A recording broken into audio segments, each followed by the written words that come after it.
Hello मेरे प्यारे प्यारे बच्चों। तो आज मैं आप लोगों को सिखाऊंगा weight of a man in an lift. तो एक तो वेट का आप मेजरमेंट करते हो नॉर्मल रेस्ट सरफेस के ऊपर, और एक अगर आप अपने वेट का मेजरमेंट करो उस वेटिंग मशीन को उठा के किसी लिफ्ट में ले जाओ, एलिवेटर में ले जाओ, तब आपका वेट एक्चुअल में वही वेट आएगा कि जो रेस्ट पर है या कुछ डिफरेंट आएगा। तो आज इस लेक्चर के अंदर ये जो कॉन्फ्रेंसी है इसको हम यहाँ पर डिस्कस करेंगे। देखिए, weight of a man in an lift. तो सबसे पहले वेट क्या होता है, दैट इज सपोज ये आपके पास ग्राउंड है, इस ग्राउंड पर कोई पर्सन खड़ा हुआ है, दैट इज द पर्सन, या आप हो बच्चों। तो ग्राउंड पर अगर आप खड़े हुए हो वेटिंग मशीन लेके, या फिर ऐसे भी खड़े हुए हो, कोई जरूरी नहीं है कि वेटिंग मशीन ही हो आपके पास। तो ग्राउंड पर जब भी आप खड़े हो तो जो ग्राउंड है आपको ड्यू टू ग्रेविटी नीचे खींचेगा। तो ग्रेविटेशनल फोर्स नीचे खींचेगा, तो दैट इज लगेगा आपके पास mg। अब ये जो mg है आपके पास, दैट इज एक्शन फोर्स। ये क्या है? Action force due to gravity. Action force due to gravity.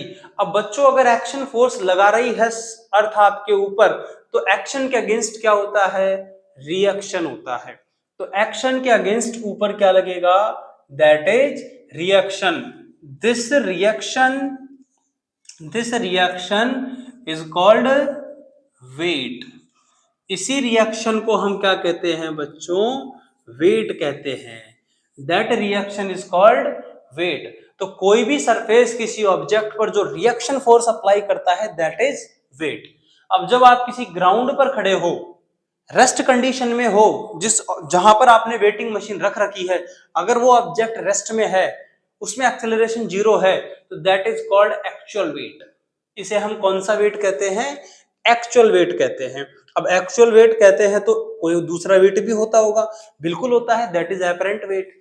तो जो लिफ्ट की मोशन की वजह से वेट में फ्लक्चुएशन होता है, लिफ्ट जब डाउनवर्ड जा रही है, लिफ्ट अपवर्ड जा रही है, लिफ्ट का वायर ब्रेक हो गया, तो डिफरेंट डिफरेंट कंडीशंस में जो मैन का वेट है वो भी डिफरेंट डिफरेंट मेजर होता है। कभी वेट इंक्रीज हो जाता है, कभी वेट डिक्रीज हो जाता है, कभी वेट 0 हो जाता है।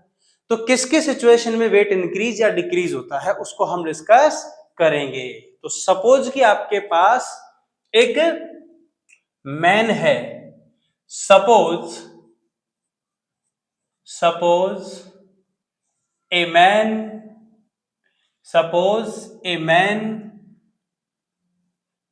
Of mass m। ये आपके पास एक मैन है जिसका मास कितना है बच्चों? जिसका मास है m, दैट इज मैन।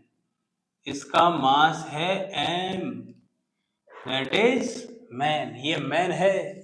कितना प्यारा लग रहा है मैन, तेरी आंखें बना देता हूं। हाँ बिल्कुल लग रहा है मैन, ठीक है। अब ये मैन है, इसका मास है कितना? m। तो अब इसको हम सबसे पहले एक लिफ्ट में बिठाते हैं। चलो, तो इस ये जो होगा इसका एक्चुअल वेट होगा, that is actual weight. This is the actual weight due to force of gravity. तो जब कोई भी ऑब्जेक्ट किसी रेस्ट सरफेस के ऊपर प्लेस्ड होता है, रेस्ट सरफेस का मतलब जिसका एक्सेलरेशन 0 होता है, एक्सेलरेशन अगर 0 है तो दैट इज मीनिंग या तो ये रेस्ट है या फिर यूनिफॉर्म स्पीड से मूव कर रहा है।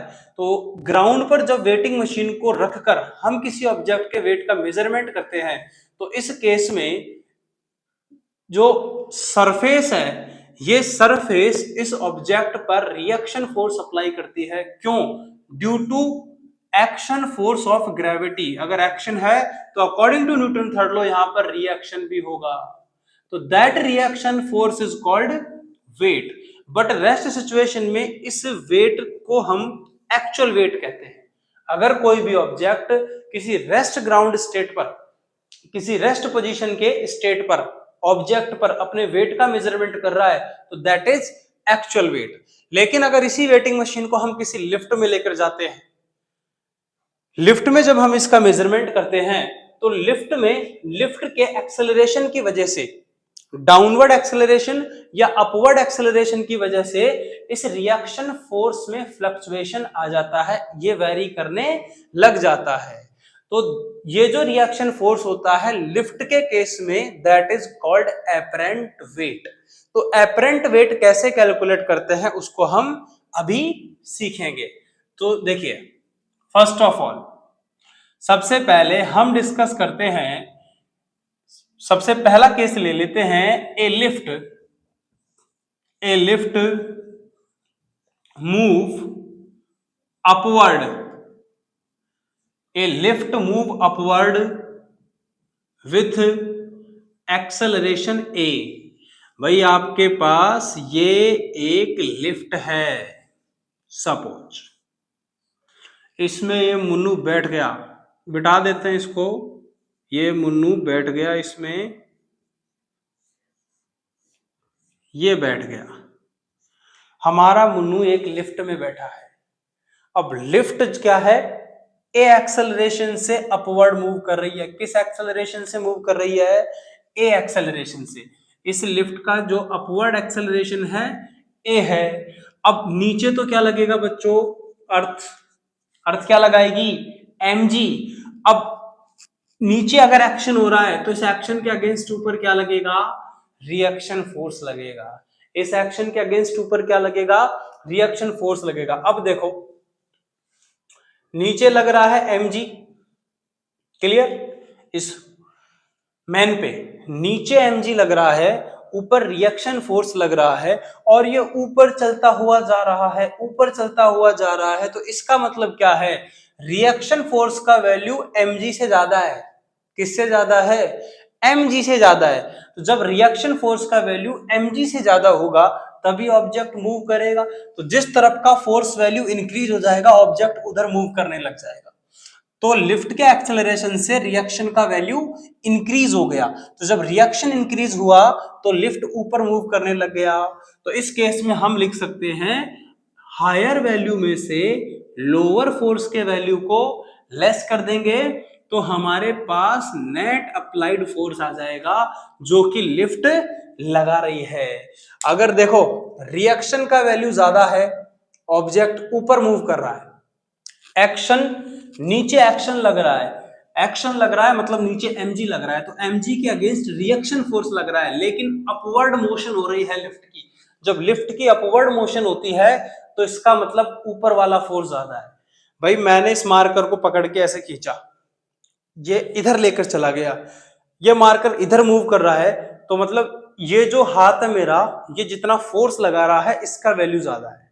तो जैसे लिफ्ट अगर ऊपर चली गई तो रिएक्शन फोर्स का वैल्यू ज्यादा होगा। जब रिएक्शन ज्यादा है तो नीचे एक्शन जो लग रहा है mg, रिएक्शन में से एक्शन को सब्ट्रैक्ट कर दे, रिएक्शन में से एक्शन को सब्ट्रैक्ट कर दे तो कितना वैल्यू ज्यादा है वो आ जाएगा। तो यहां पर हम रिएक्शन का फॉर्मूला लगाते हैं, R is equal to M A plus M G. तो R is equal to M G plus A, that is the reaction force. क्या है बच्चों, ये रिएक्शन फोर्स है। तो यहां पर क्या होगा, सो apparent weight, so apparent weight, so apparent weight is greater than actual weight, apparent weight is greater than actual weight, that is actual weight। तो जब आप किसी लिफ्ट में वेटिंग मशीन को लेकर जाओगे और वेटिंग मशीन को लेकर जैसे लिफ्ट में गए और आपने रखा और लिफ्ट ए एक्सेलरेशन से ऊपर जा रही है तो आपका वेट उसमें ज्यादा मेजर होगा। किसमें, लिफ्ट के अंदर जो वेटिंग मशीन रखी हुई है उसमें आपका वेट ज्यादा मेजर होगा। तो that is R is equal to M G, लेकिन इसमें एम ए की टर्म भी तो ऐड हो गई, तो मतलब R का वैल्यू इंक्रीज हो गया। तो that apparent weight, that is apparent weight, तो apparent weight is greater than actual weight. तो इस केस में क्या होगा बच्चों, इस केस में जो वेट है वो इंक्रीज हो जाएगा। क्या हो जाएगा, इंक्रीज हो जाएगा। कितना अच्छा कंसेप्ट है, कितना शानदार कंसेप्ट है। दूसरा वाला कंसेप्ट भी समझ लो। इससे पहले एक बार पहले वाले कंसेप्ट को देख लो।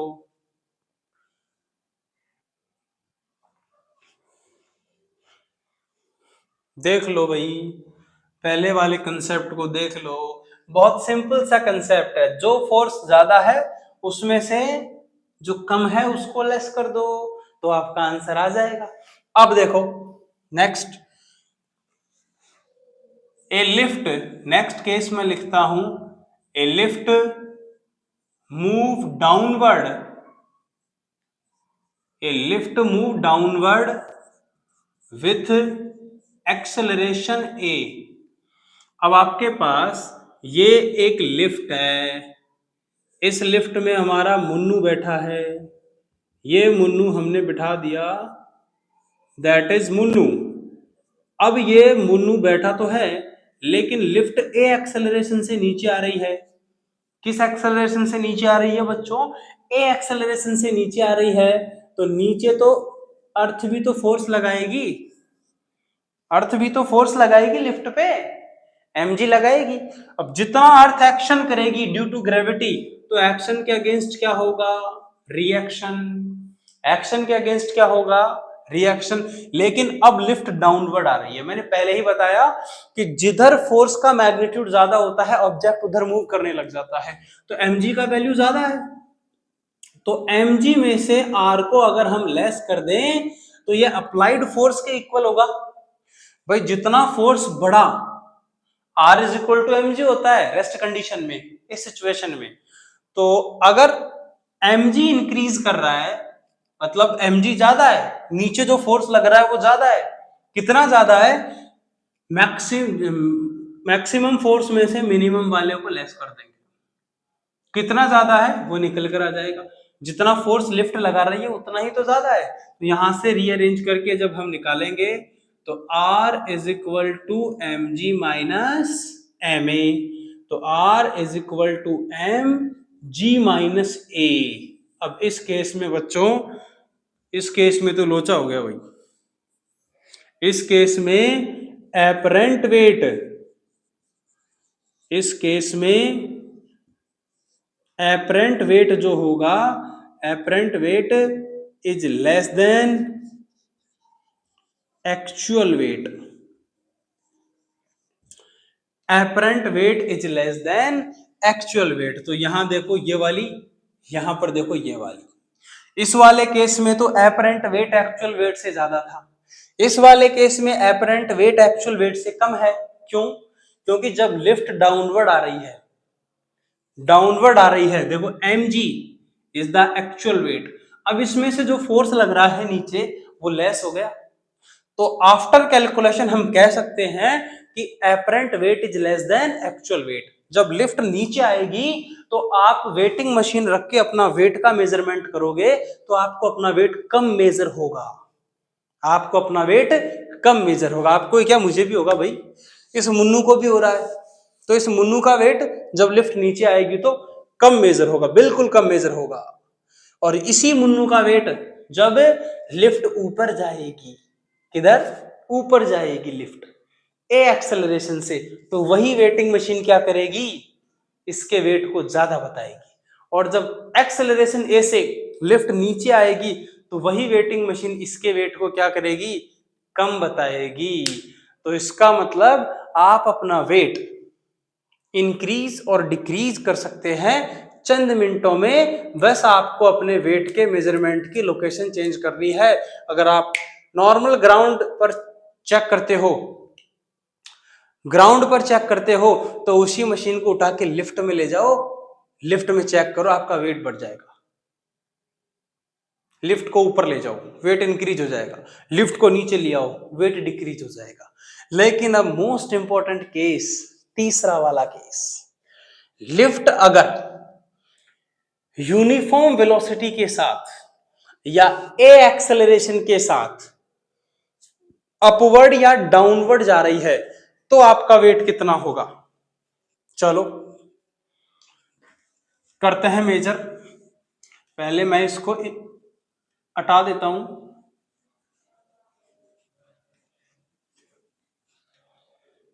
देखिए third, if lift moves with uniform velocity, if lift move with uniform velocity, या तो अपवर्ड जा रही है या डाउनवर्ड जा रही है, अपवर्ड भी और डाउनवर्ड भी, मतलब आपके पास ये आपकी लिफ्ट है। अब सपोज कर लेते हैं कि ये डाउनवर्ड आ रही है, किस एक्सेलरेशन से, a is equal to 0 acceleration से, मतलब लिफ्ट कांस्टेंट वेलोसिटी के साथ, किसके साथ, कांस्टेंट वेलोसिटी के साथ, कांस्टेंट, यूनिफॉर्म को कांस्टेंट कर देते हैं, कांस्टेंट वेलोसिटी के साथ डाउनवर्ड आ रही है। अब कांस्टेंट वेलोसिटी का मतलब क्या है, एक्सेलरेशन 0 है, मतलब नीचे आ रही है या फिर ऊपर जा रही है, एक ही बात है। नीचे अगर आ रही है, एक केस को पढ़ लेते हैं, दूसरा सेम है। तो डाउनवर्ड अगर कांस्टेंट वेलोसिटी से आ रही है मतलब एक्सेलरेशन 0, तो जब लिफ्ट डाउनवर्ड आती है तो r इज इक्वल टू होता है mg माइनस ma, लेकिन a का वैल्यू तो 0 है और हमारा मुन्नू लिफ्ट में बैठा है, तो r इज इक्वल टू क्या हो जाएगा, mg हो जाएगा।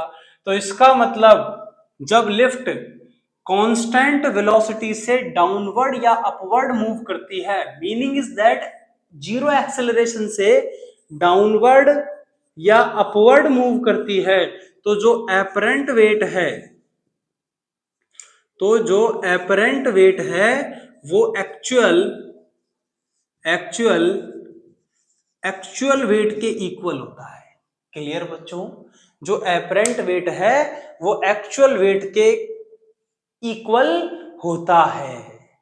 अब ये 3 केस तो हो गए, जब लिफ्ट ऊपर जा रही है तो हमारे मुन्नू का वेट इंक्रीज हो जाता है, जब लिफ्ट नीचे आ रही है तो मुन्नू जी का वेट कम हो जाता है, और जब लिफ्ट नीचे आ रही है या ऊपर जा रही है लेकिन कांस्टेंट स्पीड के साथ, तो मुन्नू का वेट उतना ही होता है जितना ग्राउंड पर मेजर करते हैं। समझ गए। लेकिन इसकी किस्मत खराब है, तो और हम फोर्थ केस को भी डिस्कस कर लेते हैं। सपोज कि इसका बैड लक चल रहा है मुन्नू का, fourth case, most important case, इसका बैड लक चल रहा है और लिफ्ट का वायर ब्रेक हो गया, लिफ्ट का वायर टूट गया। लिफ्ट जिस वायर से लटकी हुई थी उस पर लगने वाला स्ट्रेस अपने ब्रेकिंग पॉइंट को पार कर गया। अगर उस पर लगने वाला स्ट्रेस ब्रेकिंग पॉइंट को क्रॉस कर देगा तो वायर टूट जाएगा, और वायर अगर टूट गया तो लिफ्ट नीचे आएगी, लिफ्ट नीचे आएगी और अपना मुन्नू लिफ्ट में बैठा है तो मुन्नू ऊपर चला जाएगा। इनडायरेक्टली जाना ऊपर ही है, चाहे लिफ्ट नीचे आए, पहले नीचे आए फिर ऊपर जाए, जाना किधर है, ऊपर ही है। तो फोर्थ केस हम डिस्कस करेंगे मुन्नू के साथ। चलो करते हैं इसके साथ थ्योरेटिकल एक्सपेरिमेंट करते हैं। Fourth case, if wire of lift breaks, lift का वायर अगर ब्रेक हो जाता है, ये रहा हमारा lift, that is lift. Clear. इस लिफ्ट में बैठा है हमारा Chunnu Munnu, that is Munnu. Yes, Munnu बैठा है इसमें। अब लिफ्ट का वायर ब्रेक हुआ, तो जैसे ही लिफ्ट का वायर ब्रेक होगा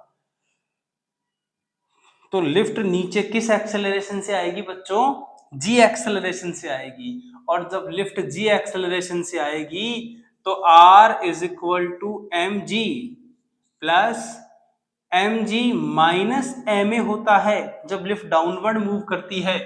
तो जब लिफ्ट डाउनवर्ड मूव करती है तो लिफ्ट का जो एक्सेलरेशन है ये ग्रेविटेशनल एक्सेलरेशन के इक्वल हो जाएगा, और रिएक्शन फोर्स क्या हो जाएगा, 0, that is weightless condition, that is weightless condition. अगर लिफ्ट का वायर ब्रेक हो जाता है और आप उसमें वेटिंग मशीन को मेजर कर रहे हो, अपने वेट को देख रहे हो कि मेरा वेट कितना है, वायर ब्रेक हो गया, वायर अपने ब्रेकिंग स्ट्रेस के पॉइंट को पार कर गया, आपका यूनिट आ रहा है 0, मतलब लिफ्ट का वायर टूट गया भाई। लिफ्ट का वायर टूट गया तो एपरेंट वेट कितना आएगा? 0। एपरेंट वेट अगर 0 आ रहा है तो दैट इज वेटलेस कंडीशन। कौन सी कंडीशन? Weightless condition. मतलब आप फ्री फॉल करोगे, फ्री फॉल करोगे, बिल्कुल फ्री फॉल करोगे। और जैसे ही आप फ्री फॉल करोगे और जैसे ही फ्री फॉल किया और जैसे धड़ाम से नीचे जाके टच किया आपने फ्लोर को, आपके ऊपर लगेगा एक इंपल्सिव फोर्स, मुन्नू पे लगेगा एक impulsive force, large force for a short time, और डैमेज बहुत ज्यादा हो जाएगा। नीचे आया फिर इनडायरेक्टली मुन्नू ऊपर चला गया। तो ये 4 केस है बच्चों। इन चारों के चारों केसेस को एक बार देख लो, फिर हम इन पर बेस्ड न्यूमेरिकल भी कर लेते हैं। चलो, जिससे हमारा एक लेक्चर एक प्रॉपर लेक्चर बन जाएगा। देख लो, फिर हम न्यूमेरिकल करते हैं।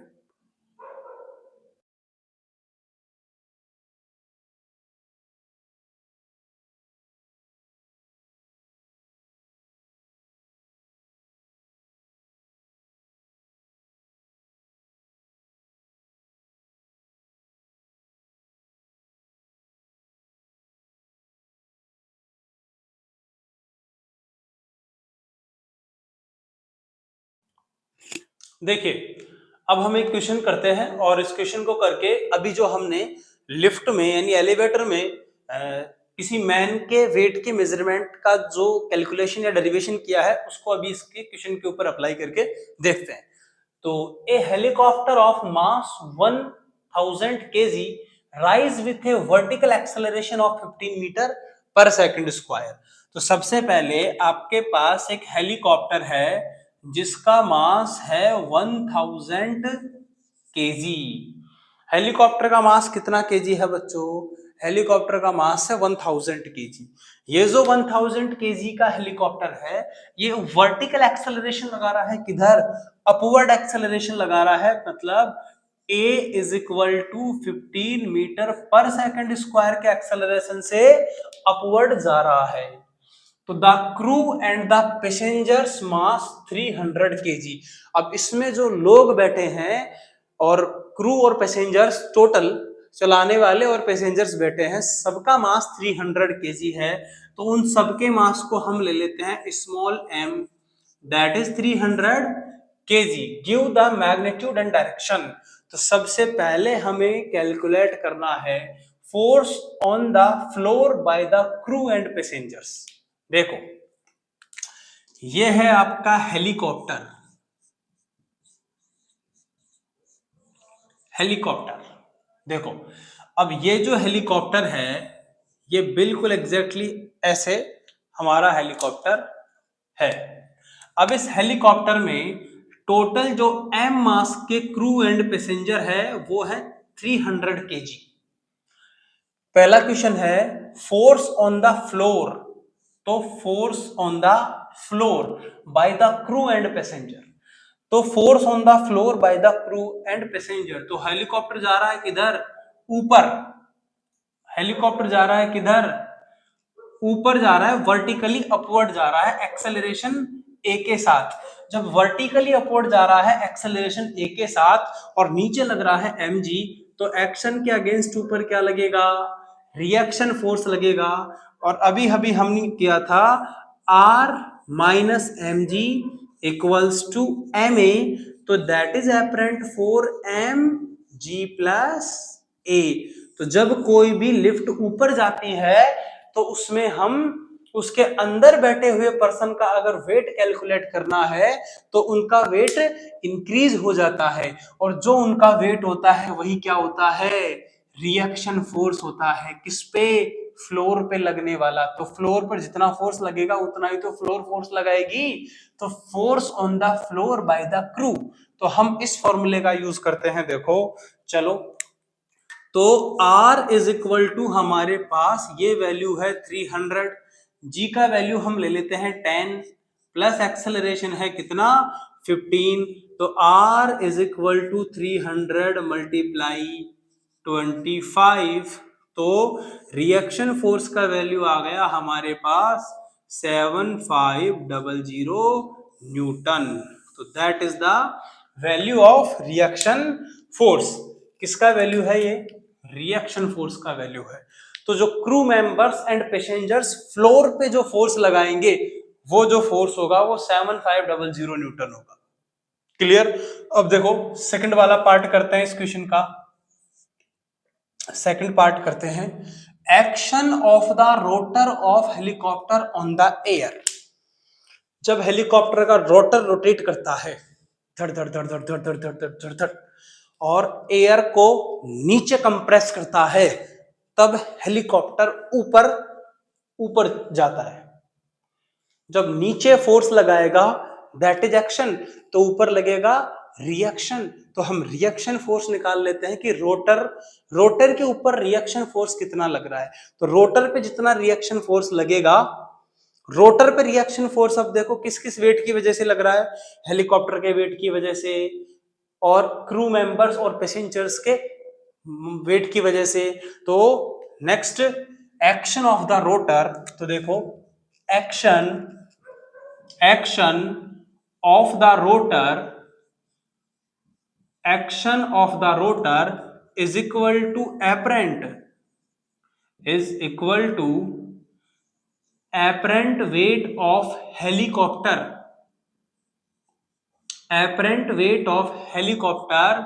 plus apparent weight of members, जिसमें क्रू मेंबर्स एंड पैसेंजर्स दोनों आ गए। apparent weight of helicopters and apparent weight of members, तो हमारे पास ये दो है। तो apparent weight निकालते हैं, R is equal to helicopter का apparent weight निकालो। हेलीकॉप्टर का apparent weight है M, that is G plus A, plus crew members का apparent weight G plus A। तो R इज इक्वल टू हम लिख सकते हैं M plus small m G plus A। We can write in this form, तो इस form में हम इसको लिख सकते हैं। तो R इज इक्वल टू हमारे पास हो जाएगा 1000 प्लस 300 और ये हो गया 10 प्लस 15, तो ये हो गया बच्चों रिएक्शन फोर्स, तो हो गया 300 मल्टीप्लाई 25, तो दैट इज न्यूटन। तो ये हमारे पास रिएक्शन फोर्स आ गया। तो देखो भाई ये कैलकुलेशन कर लेते हैं हम एक बार।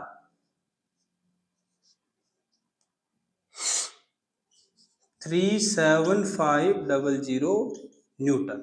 अब देखो ये आपके पास ये सेकंड वाला क्वेश्चन कंप्लीट हो चुका है। अब हम देखते हैं action of the rotor of helicopter on the air. मतलब ये हमने कैसे निकाला, रोटर जब रोटेट कर रहा है तो रोटर नीचे एक्शन फोर्स लगा रहा है, तो एक्शन फोर्स लगा रहा है तो एक्शन के अगेंस्ट रिएक्शन भी होगा, तो ये वही रिएक्शन फोर्स हमने कैलकुलेट किया है। तो इस तरीके से हम क्वेश्चंस को बारी बारी से क्वेश्चंस को कर सकते हैं, इस तरीके से हम बारी बारी से क्वेश्चंस को आराम से कर सकते हैं। तो ये हमारे पास इस कंसेप्ट का यूज कर लिया हमने। Clear?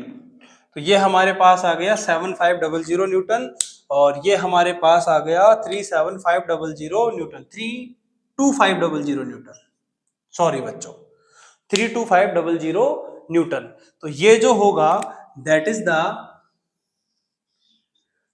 The action of rotor on the air और ये है क्रू मेंबर्स कितना फोर्स लगाएंगे फ्लोर पे। तो आपके पास ये क्वेश्चन इस तरीके से है। अभी कुछ टाइम के लिए इस क्वेश्चन को देखो, फिर जिससे हम आगे बढ़े।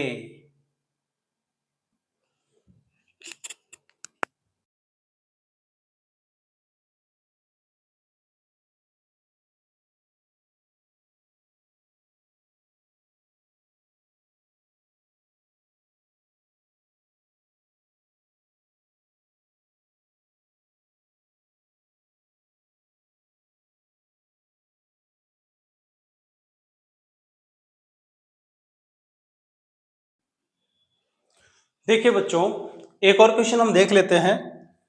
तो ये क्वेश्चन हमारा देखो किस तरीके से है। इस क्वेश्चन का सॉल्यूशन देखिए, बहुत इंपॉर्टेंट क्वेश्चन है।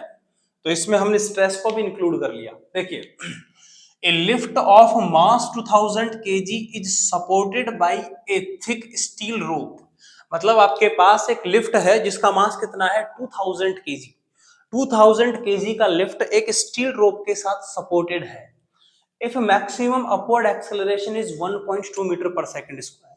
अब उस लिफ्ट पे जो मैक्सिमम अपवर्ड एक्सेलरेशन लगता है जब वो ऊपर जाती है, वो 1.2 मीटर पर सेकंड स्क्वायर लगता है। एंड उसका ब्रेकिंग स्ट्रेस, जो स्टील वायर है, स्टील रोप है, उसका ब्रेकिंग स्ट्रेस है 2.8 इंटू 10 टू पावर 8 न्यूटन पर metre square. 10 to power 8 newton पर मीटर स्क्वायर, ये इसका ब्रेकिंग स्ट्रेस है। ब्रेकिंग स्ट्रेस होता है फोर्स अपॉन एरिया। एक यूनिट एरिया पर जितना फोर्स लगना चाहिए, इससे ज्यादा फोर्स लगते हो ब्रेक हो जाएगी। तो इस कंडीशन में अगर उस स्टील वायर को हम लिफ्ट में लगा रहे हैं तो उसका मिनिमम डायमीटर कितना होना चाहिए, ये हम कैलकुलेट करेंगे। तो सबसे पहले हमारे पास लिखते हैं क्या क्या गिवन है। तो गिवन है हमारे पास mass of the lift 2000 kg, ये गिवन है बच्चों। हमारे पास एक्सेलरेशन गिवन है 1.2 मीटर पर सेकंड स्क्वायर एक्सेलरेशन गिवन है। एक स्ट्रेस गिवन है 2.8 इंटू 10 टू पावर 8 न्यूटन पर मीटर स्क्वायर, ये स्ट्रेस गिवन है। हमें डायमीटर निकालना है किसका, रोप का। किसका डायमीटर निकालना है, रोप का डायमीटर निकालना है। कि a lift of a mass 2000 kg is supported by a thick steel rope. एक लिफ्ट आपके पास 2000 kg का, जो एक स्टील रोप के साथ कनेक्टेड है, लटका हुआ है। तो जब मैक्सिमम एक्सेलरेशन उसके ऊपर 1.2 मीटर पर सेकंड स्क्वायर लगे, और वो जो स्टील रोप है उसका breaking stress 2.8 into 10 to power 8 newton पर मीटर स्क्वायर है, तो उस स्टील रोप का मिनिमम डायमीटर कितना होना चाहिए उस एक्सेलरेशन को गैदर करने के लिए, मिनिमम कितना होना चाहिए, तो वो हम कैलकुलेट करेंगे। तो देखिए, ये आपकी लिफ्ट है, suppose that is lift. Lift जा रही है ऊपर ए एक्सेलरेशन के साथ, तो नीचे लग रहा है क्या mg, ऊपर लग रहा है क्या r। तो सबसे पहले रिएक्शन फोर्स निकालेंगे। ऊपर जाने पर रिएक्शन फोर्स होता है mg प्लस a। तो रिएक्शन फोर्स निकाल लो बच्चों, 2009.8 मल्टीप्लाई 1.2, तो R इज इक्वल टू, हम इसको कैलकुलेट कर सकते हैं 9.8 1.2, तो कितना हो गया 11, और 11 मल्टीप्लाई 2000, तो दैट इज 22,000 न्यूटन। मतलब जो रिएक्शन फोर्स लग रहा है किस पे, लिफ्ट पे, अपवर्ड रिएक्शन फोर्स, सरफेस जो रिएक्शन फोर्स लगा रही है वो 22,000 न्यूटन है। कितना न्यूटन है, 22,000 न्यूटन है। अब देखो, वी नो दैट, आप सब लोग बहुत अच्छी तरीके से जानते हो, वी नो दैट, बहुत अच्छी तरीके से जानते हो भाई, stress, stress is equal to होता है फोर्स अपॉन एरिया। इसको टेंशन लिख लेते हैं हम, टेंशन अपॉन एरिया। अब tension upon area, TENSI, tension upon area. तो टेंशन कहां लग रहा है, ये जो रोप है इस पर टेंशन लग रहा है, मतलब इस पर टेंशन फोर्स लगेगा T। इस पर कितना टेंशन फोर्स लग रहा है, 22,000 न्यूटन।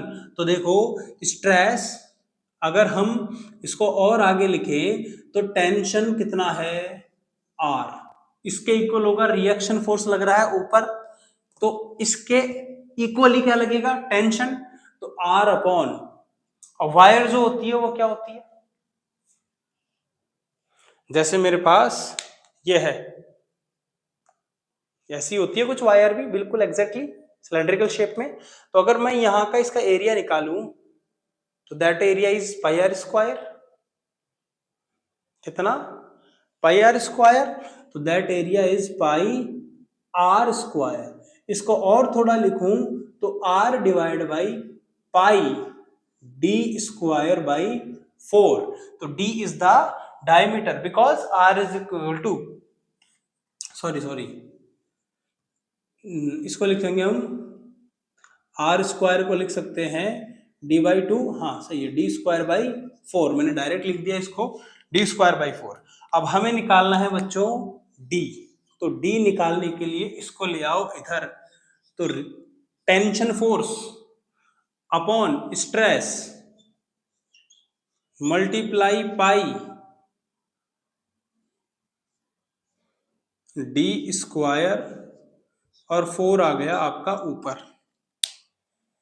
क्लियर? तो यहां से इसको अगर हम सॉल्व करने बैठ जाएं तो ये तो है 22,000 newton multiply 4 divide by 2.8 10 to power 8 multiply 3.14। तो आफ्टर कैलकुलेशन आपके पास पाई डी स्क्वायर बाई 4, तो pi r square d by 2, तो ये आपके पास 10 टू पावर -2 मीटर आ जाएगा। तो डी का वैल्यू इधर से, सॉरी 10 टू पावर -4 मीटर आ जाएगा। तो डी का वैल्यू आ जाएगा √10 टू पावर -4 मीटर। इसको सॉल्व करेंगे 10 टू पावर -2 मीटर, इसका मतलब होता है 1 सेंटीमीटर। तो मिनिमम जो एरिया है वो 1 सेंटीमीटर होना चाहिए। कितना होना चाहिए बच्चों? मिनिमम जो एरिया है, मिनिमम डायमीटर है इस वायर का, वो 1 सेंटीमीटर होना चाहिए। तो इस तरीके से हम क्वेश्चंस कर सकते हैं। तो ये दोनों क्वेश्चंस बहुत अच्छे क्वेश्चन है, सीरियस होके पढ़िएगा। रिकॉर्डेड क्लास में टाइम पास नहीं होता है, हम आपको एक वैल्यूएबल क्लास देने के लिए कोशिश कर रहे हैं। तो आप लोग भी पढ़ने के लिए जुड़े रहिए हमारे YouTube चैनल के साथ और एक बहुत अच्छे तरीके से पढ़िए। कहने का मतलब अगर कोई भी प्रॉब्लम आती है तो हम आपके साथ खड़े हैं। तो इसी के साथ हम नेक्स्ट टॉपिक को डिस्कस करेंगे नेक्स्ट वीडियो लेक्चर में। मैं आपको कुछ टाइम का समय देता हूं, तो इस दोनों क्वेश्चंस को पढ़िए और इस क्वेश्चन के सॉल्यूशन को एक बार आप देख लीजिए।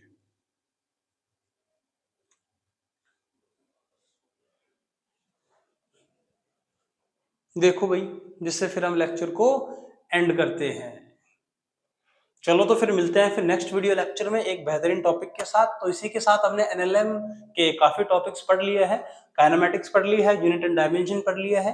तो ये सब तीनों यूनिट तब तक कंप्लीट हो चुके हैं। तो आप इन सबको एक बार देख लीजिए और हम इन सबकी एक प्लेलिस्ट अलग अलग से बना देंगे।